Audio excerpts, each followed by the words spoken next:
변화되어야 됩니다. 정말 하나님의 말씀이 여러분의 삶을 변화시키도록 여러분의 인생을 내놓으셔야 돼요. 이게 변화예요. 그런 사람에게 하나님의 참 복이 진리며 행복이 임하는 거예요. 우리 작년 2012년 동안 이 변화를 위해서 꿈꿨습니다. 변화를 위해서 부단히 노력했어요. 잘했죠. 말씀, 기도, 훈련을 통해서 하나님 말씀 듣고 내 안에 받아들여 녹이는 훈련을 해왔어요. 저는 그 변화의 훈련이 어느 정도 소기의 성과를 거뒀다고 생각합니다. 물론 더 변해야 됩니다. 아직 보면 성령 받기 전에 예수의 제자, 우리가 제자가 되기 위해서 애썼는데 성령 받기 전에 배신하고 도망갔던 제자의 모습들이 아직도 우리에게 있어요. 성령 받은 후에 제자의 모습은 아니잖아요. 왜냐하면 제가 여러분 얼굴을 보면 알아요. 항상 기뻐해야 되는데 안 기뻐하잖아요. 막 전도해가지고 기도할 때 능력이 나타나고 수천 명씩 돌아오고 해요? 안 그러잖아요. 그러니까 성령 받은 다음에 우리의 삶까지는 아직 부족해요. 그럼에도 불구하고 저는 기뻐하는 것은 우리의 변화는 시작이 되었다는 거예요. 우리는 변화 중이라는 거예요. 더 아름답게 변할 줄 믿습니다. 그래서 작년 안에 우리가 그 은혜 가운데 변화를 위해서 왔어요. 그래서 조금 모든 부서가 변해왔고 모든 영혼이 변해왔습니다. 그래서 작년 안에 우리에게 은혜를 주셨어요. 놀라운 은혜를 주셨는데 올해도 하나님께서 그 은혜를 주실 줄 믿습니다. 하나님의 은혜는 언제나 와요. 문제는 하나님의 은혜가 없는 게 아니라 하나님의 은혜를 받을 만한 그릇이 우리에게 없는 거예요. 아니면 하나님의 은혜 받는 그릇을 변질시켜 버렸어요. 하나님의 은혜는 부족하지 않습니다. 근데 은혜를 받는 그릇들이 항상 문제예요. 그것이 변질되거나 버려지지 않도록 주의하셔야 돼요. 제가 여러분에게 한번 말씀을 드릴게요. 여러분 앞에 접시 2개가 있습니다. 근데 여러분이 이 세상에서 제일 좋아하는 음식, 그게 요만한 빵이라고 해보시죠. 이걸 갖다 제가 드리는데 너무 지금 배가 고파요. 한 접시에는 빵 하나를 놨어요. 한 접시에는 3개를 놨어요. 여러분 어느 거 드실래요? 어느 거 드실래요? 지금 제가 다른 거 안 깔았어요. 단순하게 가는 거예요. 뭐 드실래요? 3개 먹지요. 당연히 3개 먹죠. 근데 제가 조건을 한번 살짝 바꿔볼게요. 이 1개 빵이 든 접시는 깨끗해요. 근데 다른 3개가 든 접시 밑에는 개가 아침에 거기다 똥을 싸고 갔어요. 그것도 질퍽한 똥. 그러니까 이미 다 묻었다는 얘기예요, 빵에. 자, 여러분 뭘 선택하시겠습니까? 여러분 정말 좋아하는 거예요. 그럼에도 불구하고 양을 선택하실래요? 질을 선택하실래요? 무슨 얘기인지 아시겠습니까? 하나님은 우리에게 은혜를 주세요. 우리 은혜를 주시는데 문제는 은혜를 받을 그릇에 오염이 되어 있단 말이에요. 그릇이 더러움이 묻어 있단 말이에요. 그리고 와가지고 변질이 돼버리는 거예요. 하나님의 은혜가 와가지고 이상하게 우리에게 뭐가 닿기만 하면 변질이 돼요. 썩어가고 냄새가 나고요. 정리가 안 되니까 성령으로 거룩해지고 우리가 내면이 깨끗해져야 되는데 그게 안 되니까 은혜는 왔는데 이상하게 못 먹게 된단 말이죠. 사용하지 못하게 된단 말이에요. 똑같습니다. 하나님의 은혜가 하늘에서 비처럼 내려요. 근데 우리가 변질되어 있으면 그 은혜가 다르게 돼요. 곡해시켜버려요. 우리가. 그런 일이 없어야 돼요. 또요, 준비되지 못해가지고요, 아예 그릇이 없어가지고요, 하나님의 애써주신 걸 땅바닥에 다 버린다고요. 여러분, 제가 예전에 전주에서 사역할 때요, 저희 그 목사님 사택, 부목사님 사택이 교회 바로 앞에 있었는데 그 마당 앞에 감나무가 하나 있었습니다. 감나무 하나 있는데 얼마나 크냐면 대봉 있죠, 대봉. 이런 대봉이 딱 나무 한 그루인데 가을철만 되면은요, 이런 가마니 푸대로 2푸대는 나와요. 큰 푸대로. 이런 게 막 나오거든요. 여러분이 홍시를 좋아한다고 생각해 보세요. 여러분의 아버지가 여러분을 위해서 마당에 홍시나무를 심었습니다. 가을 되면 이제 그런 걸 따야 돼요. 그래서 아버지가 그래 준비해요. 아들아, 너를 위해 심었으니 이제 가을철에 그걸 따먹기 위해서 뜰채를 준비하여라. 그 긴 나무 막대기에 그걸 달아가지고 준비해놔라. 근데 그걸 준비하지 않았어요. 그럼 어떻게 돼요? 나무가, 홍시가 다 떨어지는 거죠, 바닥에. 아니면 그것 달라고 이제 긴 막대기 들고 쳐야 되는 거예요. 그 몽씨가 어떻게 돼요? 치니까 다 터지는 거죠. 준비되지 못하니까 하나님의 은혜는 이미 맺혀 있는데, 하나님의 은혜는 맺혀 있는데 어떻게 하고 있어요? 따먹는 게 아니라 다 터뜨리고 있다고요. 은혜를 땅에 떨어뜨리고 있다고요. 하나님의 복이 없었던 게 아닙니다. 지금까지 하나님의 복이 우리에게 없었던 게 아니에요. 문제는 복을 못 받는 거예요. 그러니까 그 은혜를 어떻게 해요? 헛되이 하고 있다고요. 헛되이. 오늘 고린도서 6장 1절 말씀 볼까요? 같이 읽겠습니다. 6장 1절입니다. 말씀 1절입니다. 시작. 우리가 하나님과 함께 일하는 자로서 너희를 권하노니 하나님의 은혜를 어떻게 해요? 헛되이 받지 말라. 하나님의 은혜를 헛되게 하지 말라는 거예요. 우리가 하나님의 은혜는 우리에게 무한정 주어지는 거예요. 근데 문제는 사람이 그 은혜를 헛되이 받을 수 있다는 얘기예요. 더럽혀버리거나 버려버리는 거죠. 우리가 하나님의 복을 받고 누리고 살아야 되는데 그 복을 엉망으로 만들어버리거나 버려버렸다는 뜻이에요. 무슨 얘기인지 아세요? 복을 못 받는 이유가 있다는 뜻이에요.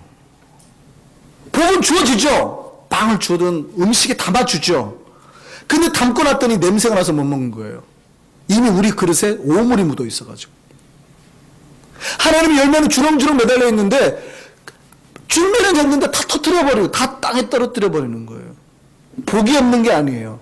문제는 복 받을 준비가 안 돼 있는 거예요. 그러니까요, 복 못 받는 사람들 다 이유가 있어요. 예수 믿으면 다 잘 돼야 된다고 제가 말씀드렸잖아요. 예수 믿으면 한 명도 빠지지 않고 다 잘 돼야 되는 거거든요. 영혼이 잘 되고 삶이 잘 되고 자손이 잘 되고 미래가 잘 되고 다 잘 돼야 되는 거예요. 이게 기본 공식이에요. 왜냐하면 하나님 우리를 복 주려고 불렀으니까.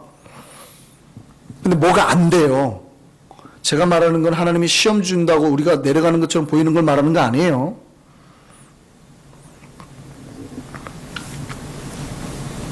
뭔가 자꾸 복을 못 받는 이유가 있어요. 왜냐하면 복 못 받을 만큼 살아요. 신앙생활 하는 거 보면 알아요. 하나님의 은혜로 믿는 게 아니라 자기 스스로 은혜를 걷어차요. 기도하자고 했는데 안 와요. 예배 드리자고 했는데 안 와요. 물론 이유는 있습니다. 이유가 없어서 안 오는 건 아니죠. 몸이 아파서 여러 가지 바빠서 이유는 있죠. 이유가 없는 건 아니죠. 그죠? 근데 복 받으러 자리로 오잖아요. 복 받으러 오라 그러잖아요. 안 와요. 하나님 만나러 오자 그러잖아요. 안 와요. 하나님 말씀대로 살자 그러는데 안 살아요. 복이 와요, 안 와요? 안 오죠.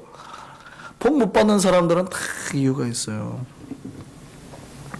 그래서 우리가 변화를 꿈꾸는 거예요. 어떻게 변화요? 복 받을 만한 사람으로 바뀌자는 거예요. 이 변화는 단순히 예배의 변화가 아닙니다. 그러니까 예배 순서 뭐가 하나 들어가고 뭐가 하나 빠지고 이걸로 성령이 역사하지는 않아요. 여러분은 막 당황해 하셔가지고 뭐 예배 순서 가운데 찬양이 하나 빠지거나 이러면 막 긴장하실 수 있지만 성령님은 별로 그렇게 그걸로 긴장하지 않으세요. 우리의 예배 순서가 초대교회 예배 순서가 가까운 줄 아세요? 굉장히 멀어요, 사실은. 근데 여러분들 예배 드리기 편하게 드렸지 초대교회는 향 피우고 막 이랬단 말이에요. 향 피우고. 우리가 드리는 예배가 오히려 초대교회 예배하고 굉장히 멀어요. 멀죠, 사실은. 문화도 다르고. 그걸로 변화가 오는 게 아니에요. 조직을 바꿔요. 재직을 바꿔요. 물론 필요해요. 교회는 그런 조직력을 강화하는 게. 근데 그거 바꿨다고 교회가 변하는 게 아니다. 변화는 반드시 사람이 바뀌어야 되는 거예요. 여러분이 바뀌어야 복이 임하는 거예요. 단순히 신자였어요. 이제 제자가 되자고요. 예전에는 예배만 드렸어요. 이제 주일날만 그렇게 예배만 드리고 갔다면 이제 일꾼이 돼서 일할 곳을 찾자는 말이에요. 변화된 하나님의 사역자로 나아가자는 거예요. 교회 학교에 교사가 없고 차량 운전할 사람이 없는데 자기는 앉아서 예배만 드리고 있어요. 우리가 예배를 드리는 게 잘못됐다는 게 아닙니다. 왜 여러분이 예배 드리는 게 잘못된 겁니까? 근데 성숙한 자라면 반드시 할 일을 찾아놨어야 되는 거예요. 성숙했는데 일하지 않으면요 혼납니다. 제가 태어나기는 서울에서 태어났습니다. 근데 어렸을 때 자란 거는 부산에서 자랐어요.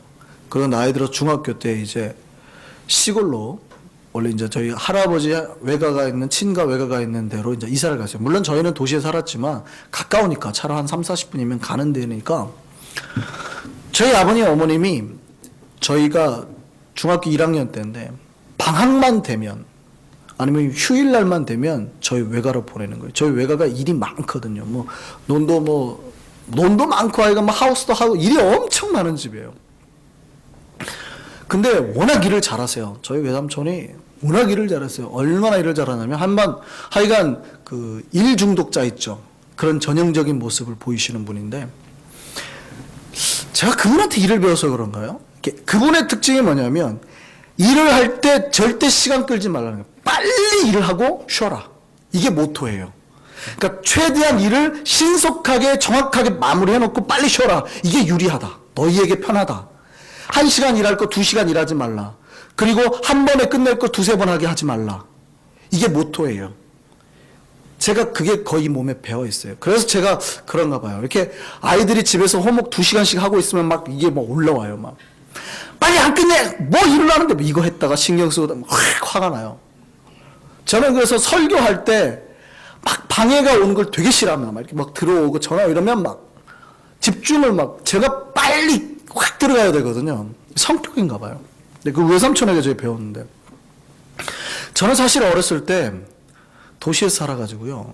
그 당시 아세요? 한국 초등학교 애들에게 벼가 뭔지 물어봤어요. 저게 뭐냐 그랬더니 당시 아이들이 이렇게 대답했대요. 쌀나무. 그렇게 대답했대요. 그게 저예요. 제가 초등학교 6학년 때 저희 아버지가 차를 타고 가다가 들판을 보시면서 일구가 저게 뭔 줄 알아? 쌀나무요. 제가 그랬어요. 그러니까 도시에서만 살았어요. 일을 해본 적이 한 번도 없습니다. 심지어 저희 어머님은 일을 워낙 잘하셔가지고 한 번도 제 손에 빗자루를 들게 하신 적이 없어요. 제가 초등학교 6학년 때까지. 그러니까 한 번도 제가 저희 집 방을 쓸어본 적이 없어요.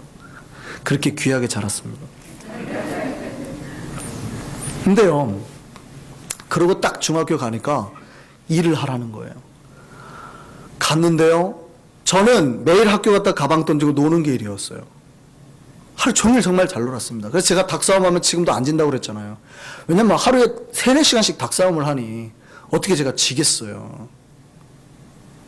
근데 제가 저희 외가를 가고 깜짝 놀랐습니다. 저희 외가에 저랑 똑같은 외사촌이 있고 저희 형이랑 나이 똑같은 외사촌 형이 있어요. 거기 저희도 아들 둘인데 거기도 아들 둘에 딸 하나인데 똑같아요, 나이가. 그러니까 꿍짝에 맞아가지고 잘 노는 거예요. 근데 저는 외가지가 깜짝 놀랐어요. 외가에 갔더니 저희 외사촌들은 저처럼 안 살더라고요. 학교 갔다 오니까 가방 놓고 처음에 뭐부터 하는 줄 아세요? 낫 들고 꼴배로 나가요. 꼴을 베더라고요.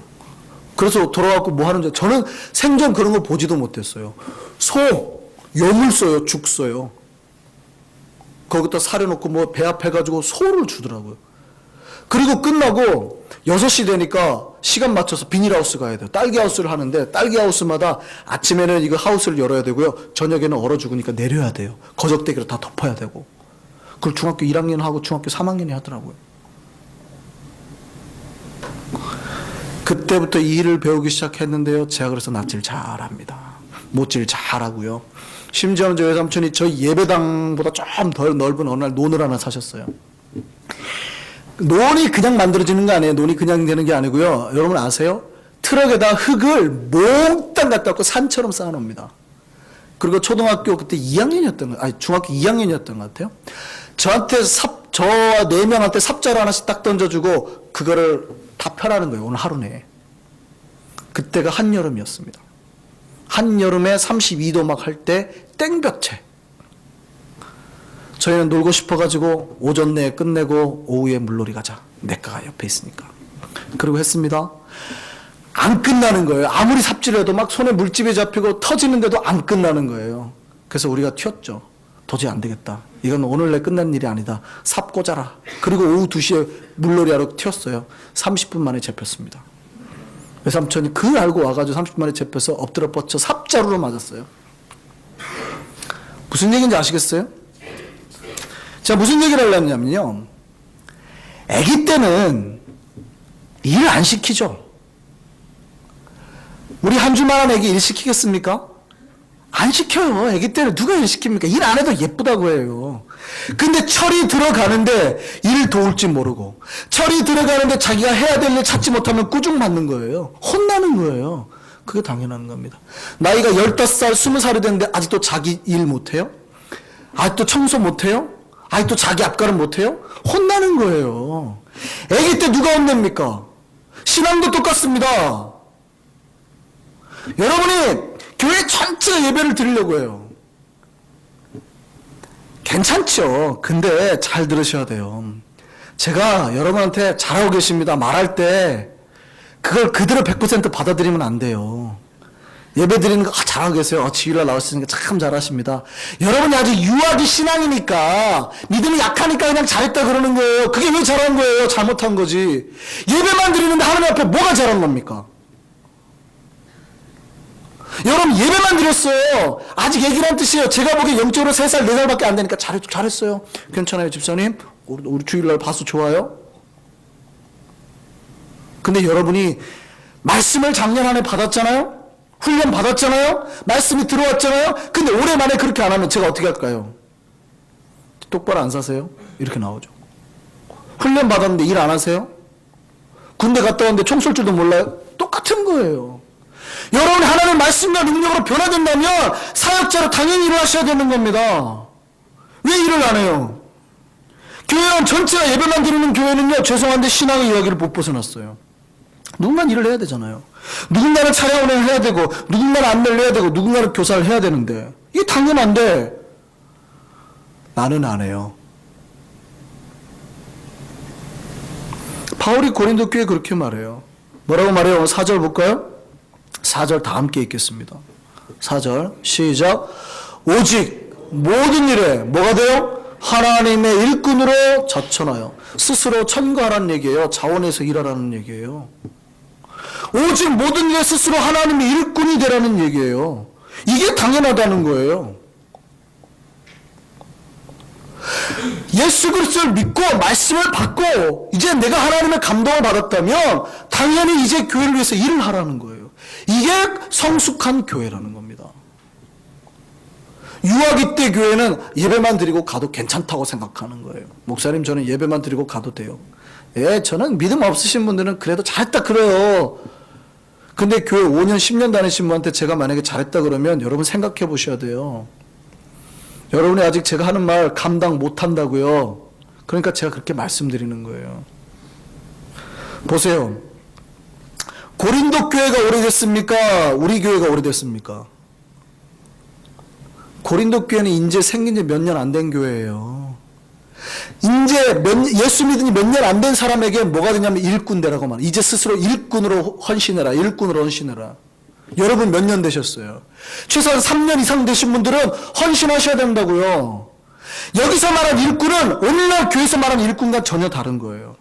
초대교회 때 말하는 일꾼은요, 우리 여러분이 생각하는 뭐 주일날 조금 수고하고 차량 운행 이거하고는 비교가 안 돼요. 여기서 말하는 일꾼은 가난한 자들, 병든까지 다 내가 지금 감당해야 되는 거예요. 내 돈을 매겨야 되고요. 신앙의 받기까지 받아야 되고요. 굉장히 고통스러운 일을 겪어야 되는 게 일꾼이에요. 오늘 본문 볼까요? 일꾼이 어떤 고통을 당하는지 4절부터 5절까지 한번 보세요. 일꾼은 뭐 해야 된다고요? 많이 견뎌야 되며 환난을 받고 궁핍과 가난해지며 고난과 매맞고 갇히고 난동당하고 수고로움과 자지 못하고 먹지 못하고. 일꾼이 뭐라고요? 매맞고 갇힘당하고 자지 못하고 먹지 못하고 두드러 맞고. 교회의 일꾼이 되면 그런데요, 바울이. 여러분 일꾼이 되면 두드러 맞고 갇히고 매맞고 가난해지고 궁핍해지고 환난과 고통당한대요. 그런데도 일꾼이 되라고요. 바울의 말을 아시겠어요? 우리가 하나님의 예수 그리스도를 믿는다는 것은 내 모든 고통과 고난을 감내하고서라도 주의 일을 하는 것을 말하는 거예요. 근데 오늘날의 백성들을 보면은요, 편하게 예수를 믿습니다. 너무 편하게 예수를 믿어요. 예수를 믿는 게 그냥 와가지고 앉아가지고 어떤 복의 말을 해주나 이거 듣고 있어요. 이건 제가 말했잖아요. 5살짜리는 하는 거라고요. 아빠 올해 크리스마스에 뭐 사줄 거예요? 이러고 있는 거예요. 20살 먹은 아들이 그래 봐봐요. 앞으로 네가 뭘 할 건가를 고민을 하지 않겠어요?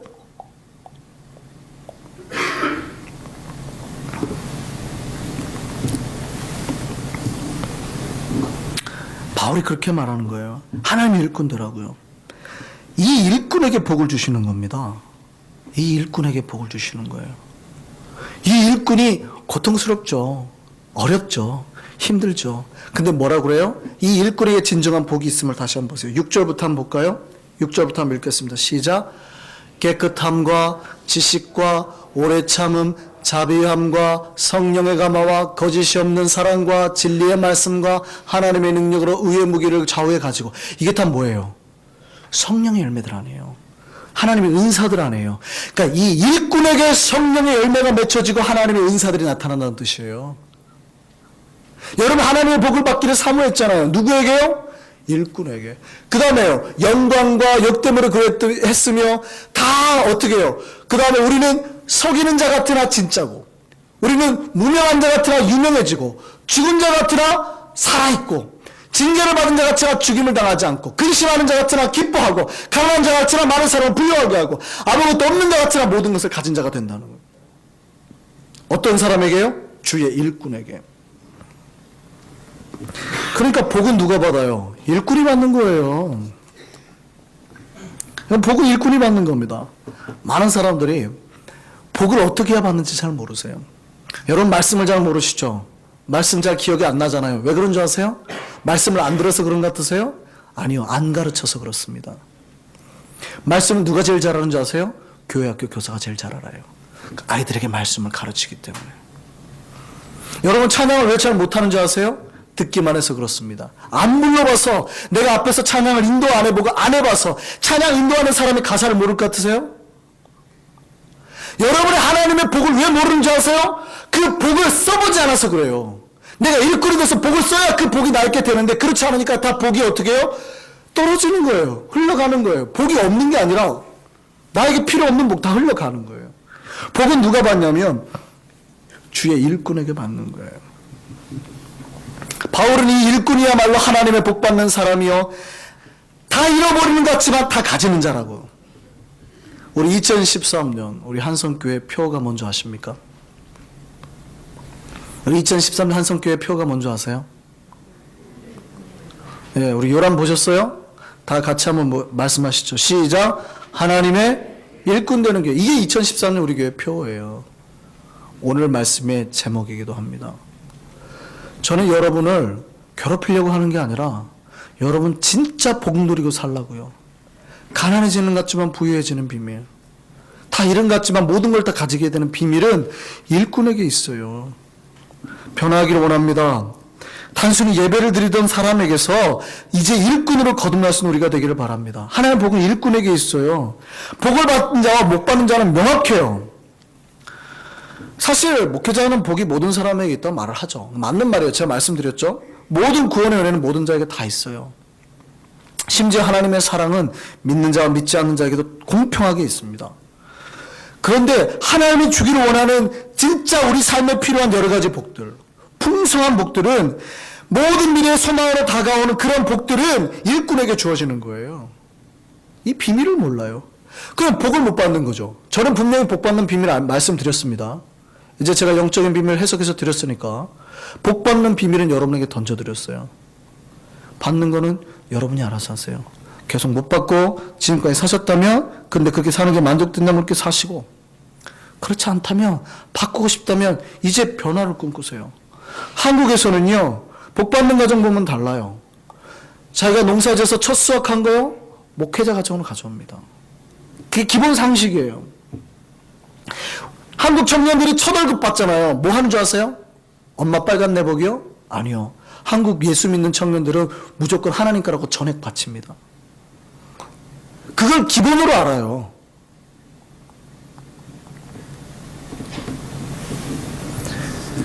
믿음이 약할 땐 제가 그냥 둬요. 그것만으로도 감사라고 가르쳐요. 근데 신앙이 깊어지면 달라져야죠. 작년에 변화가 됐다면 2013년은 작년보다 더 달라져야 됩니다. 작년보다는 조금, 모든 면에서 더, 기도 시간도 조금, 말씀 보는 것도 조금, 헌금도 더 많이. 작년에 제가 여러분이 만약에 10불 하셨어요? 20불로 늘리세요.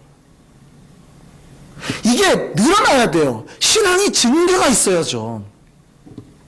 여러분의 시간과 삶을 드리는 게 더 달라져. 이게 일꾼이에요. 일꾼이야말로 근심하는 것 같지만 항상 기뻐하고 가난한 것 같지만 많은 사람을 부유하게 하는 거예요. 아무것도 없는 것 같지만 모든 걸 다 가진 사람이라고요. 이제 2013년 달라지기를 바랍니다. 우리 안성교회가 주님이 일하는 교회가 되기를 바랍니다. 예전에 그냥 왔다 예배만 드리고 간 곳이라면 이제는 일하는 장소, 섬기는 장소가 됐으면 좋겠습니다. 그거 자꾸 일을 만드세요. 예배가 더 뜨거워져야 됩니다. 헌신이 더 깊어져야 됩니다. 작년과 똑같은 시간 드리면 안 돼요. 새해에는 좀 더 주님께 가까이 깊게 나아가는 우리가 되기를 바랍니다. 이 일꾼들이 있는 교회가 진짜 교회예요. 이 일꾼들이 드리는 예배가 참 예배예요. 만약에 교회가 교회답지 못하고 예배가 예배답지 못하면 주의 일꾼들은 괴로워해야 됩니다. 왜냐하면 우리 삶과 예배를 드리는 하나님 기뻐하지 않는다는 뜻이에요. 그렇다면 일꾼들이라면 주님 앞에 부끄러운 고개를 들 수가 없어야 되거든요. 내가 봉사하지 못하면 부끄러운 사람 앞에 감당할 수 없어야 되거든요. 그냥 막 당당해요. 당당해. 내가 일하지도 않는데 당당해요. 물론 여러분이 영적으로 5살 미만이면 잘하고 계세요. 다 괜찮아요. 괜찮아요. 근데 여러분 영적으로 10살 이상 넘어가면은 바뀌셔야 된다고요. 혹시 여기 30살 넘었는데도 아직도 그러고 계신 분 있잖아요. 정신 차리셔야 된다고요. 정신. 주님 앞에 부끄러워해야 됩니다. 우리가 드리는 교회가, 우리가 드리는 예배가 최고의 예배가 돼야 되고요. 우리 한성교회 하나님 바라보기에 최고의 교회가 돼야 돼요. 우리가 기도해야 됩니다. 2013년 하나님의 참된 일꾼이 되어서 하나님 받으시기 합당한 그런 교회 되도록, 그런 예배 되도록 우리를 사용해 달라고 기도했으면 좋겠습니다.